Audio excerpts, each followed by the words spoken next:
Assalamualaikum warahmatullahi wabarakatuh. Alhamdulillah. Wassalatu wassalamu ala rasulillah wa ala alihi wa ashabihi wa mawalah. Baik, kali ini kita bahas biografi Abu Bakar As-Siddiq bagian 1, dibacakan dari buku 10 sahabat Nabi dijamin masuk surga. Penulisnya Muhammad Ahmad Isa. Ya, dimulai dari nama, nasab, gelar, dan kunyah atau nama pendek. Nama lengkap Abu Bakar adalah Abdullah bin Utsman bin Amir bin Amr bin Ka'ab bin Sa'ad bin Taim bin Murrah. Garis keturunan leluhur atau nasab Abu Bakar bertemu dengan garis keturunan leluhur Rasulullah, yaitu Murrah. Jadi sama nih ya garis keturunannya, keturunan dengan Rasulullahnya, yaitu Murrah. Ibunya bernama Salma binti Sakhr bin Amr bin Ka'ab bin Sa'ad bin Taim bin Murrah. Dan Salma adalah putri dari paman ayah Abu Bakar. Ibunya digelari Ummul Khair, sedangkan ayahnya digelari Abu Quhafah. Gelar Abu Bakar sendiri adalah As-Siddiq. Dan ini karena dia selalu membenarkan apa yang disampaikan Rasulullah sebagaimana ditegaskan dalam beberapa hadis. Gelarnya mulai populer sejak pagi hari setelah malam peristiwa Isra Mi'raj. Abu Bakar, kunyahnya Abdullah bin Utsman, dialah orang pertama dari kalangan laki-laki yang masuk Islam. Tanpa keraguan sedikit pun dia langsung menerima dakwah Nabi. Beberapa orang masuk Islam karena mencintainya. Dan 5 orang dari mereka termasuk 10 sahabat yang dijamin masuk surga. Mereka adalah Utsman bin Affan, Sa'ad bin Abu Waqqas, Az-Zubair bin Al-Awwam, Abdurrahman bin Auf, dan Talhah bin Ubaidullah. Dengan harta yang dimilikinya, Abu Bakar membeli dan memerdekakan 7 hamba sahaya yang sudah masuk Islam di Mekah. Luar biasa ya, sampai 7 hamba sahaya. Kemudian merekalah para hamba sahaya yang mendapat siksaan dari para tuannya demi mempertahankan kalimat Allah, antara lain Bilal bin Rabah dan Amir bin Fuhairah. Abu Bakar adalah orang yang paling antusias dalam menyertai Nabi, juga paling bersemangat dalam membela agama dan diri beliau. Pengorbanannya untuk menyebarkan dakwah Islam sangat besar. Demi membela dakwah ini, dia rela mengorbankan jiwa, harta, waktu, dan segala yang dimilikinya. Selain menjadi pendamping setia Rasulullah, dia juga menjadi khalifah sepeninggal beliau, serta selalu mengikuti berbagai peperangan bersama beliau.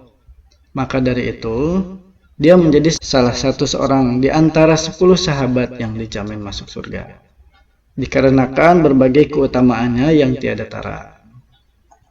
Ya, luar biasa ya pengorbanannya. Kemudian kita bahas sekarang keutamaannya. Disinggung sebelumnya bahwa sahabat agung ini memiliki berbagai keutamaan yang tiada tara. Untuk membuktikannya, berikut akan dijelaskan beberapa keutamaan Abu Bakar. 1. Menanggung penderitaan dan ujian di jalan Allah serta membela Rasulullah SAW. Secara jelas, penderitaan dan ujian serta pembelaan Abu Bakar tersebut dapat dilihat dari peristiwa-peristiwa yang terjadi, seperti yang terekam dalam riwayat-riwayat berikut. Pertama, dari Asma binti Abu Bakar, ia bertutur, suatu ketika seorang laki-laki menemui Abu Bakar sambil menyerukan, "Segeralah temui sahabatmu Muhammad." Maka Abu Bakar bergegas meninggalkan kami hingga dia masuk ke Masjidil Haram. Di situ dia berseru kepada orang-orang yang mengganggu Rasulullah SAW.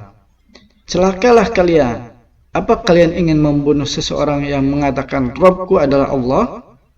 Padahal dia datang dengan membawa kebenaran dari Rob kalian?" Orang-orang itu pun meninggalkan Rasulullah SAW dan menemui Abu Bakar. Kemudian Abu Bakar kembali lagi ke tempat kami. Sejak tadi Abu Bakar sama sekali tidak menyentuh kepangan rambutnya sampai dia datang bersama beliau.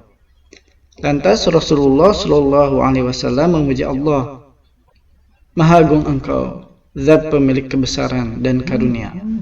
Kedua, dari Anas bin Malik, ia bercerita, pada malam ketika Rasulullah dan Abu Bakar tiba di Gua Thur, dia, Abu Bakar, berkata, wahai Rasulullah, izinkanlah aku masuk terlebih dahulu. Jika ada ular atau sesuatu yang berbahaya, biarlah aku saja yang menyingkirkannya. Beliau menjawab, Masudah. Abu Bakar pun masuk sambil meraba-raba dengan kedua tangannya. Setiap kali menemukan lubang, dia merobek pakaiannya dan menutupi lubang itu dengan sobekan pakaian itu. Lalu ditemukan lubang yang besar sehingga dia harus menutupinya dengan seluruh pakaian yang belum disobek. Akan tetapi, ternyata masih ada satu lubang yang belum ditutup. Maka dia menutupi lubang ini dengan tumit kakinya. Setelah itu dia menuntun Rasulullah masuk ke dalam gua yang gelap dan cukup dalam. Pagi harinya Nabi bertanya, mana pakaianmu, hai Abu Bakar? Abu Bakar menuturkan apa yang dilakukannya semalam. Mendengarkan penuturannya, Rasulullah pun mengangkat kedua tangan beliau dan berdoa. Ini luar biasa ya, Abu Bakar. Sampai ingin menjadi penjaga Rasulullah dan ada lubang sedikit sampai ditutup sama tumitnya sendiri. Bagaimana kalau misalkan ada ular ya yang sampai menggigitnya. Tapi beliau Abu Bakar ini tidak gentar, tidak takut. Nah, jadi mendengar penuturannya, Rasulullah pun mengangkat kedua tangan beliau dan berdoa. Allahumma ja'alna Abu Bakar ma'i fi darajati yaumal qiyamah. Ya Allah, sertakanlah Abu Bakar bersamaku dengan derajat yang sama pada hari kiamat. Tidak lama kemudian Allah mewahyukan kepada nabinya bahwa dia telah mengabulkan doa beliau. Ini bagian 1. Kita bertemu lagi di bagian kedua. Selanjutnya menginfakkan harta di jalan Allah. Assalamualaikum warahmatullahi wabarakatuh.